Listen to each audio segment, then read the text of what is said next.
ja apelujem na naše gledaoce da što više koriste gotovinu. Ja maltene ne koristim kartice. Znači, strašno je važno da se borimo do poslednjeg dinara. Znaš šta je vrlo zanimljivo? Na primjer, sad baš, mada sam teo sam nešto drugo te pitam, ali evo sad mi je tu baš da ne prekidam misao. Bio sam u jednoj bezbednosnoj službi u Rusiji i kažu neka je blagoslovena svaka kartica koja je čipovana.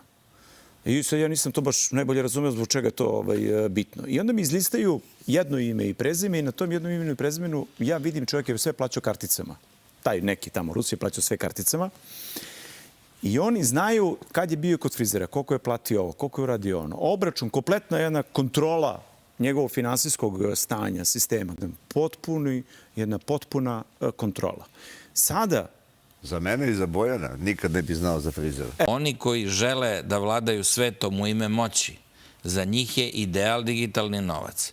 Jer mogu, kao što ste rekli, po svom izboru da nekog isključe. Ako nema mogućnost da podiže svoj novac, a to se u sistemu potpune digitalizacije može ostvariti, on više nije čovek, on postaje broj. Odnosno, postaje stvar koja je osuđena na izumiranje. I u takvim okolnostima, znači, mi smo videli, taj sistem je već delimično isproban kad su protestovali, recimo, kanadske kamiondžije. Jer je kanadska vlada jednog trenutka odlučila da im zabrani da raspolažu sopstvenim novcem koji su kamiondžije verovatno krvavo zaradile.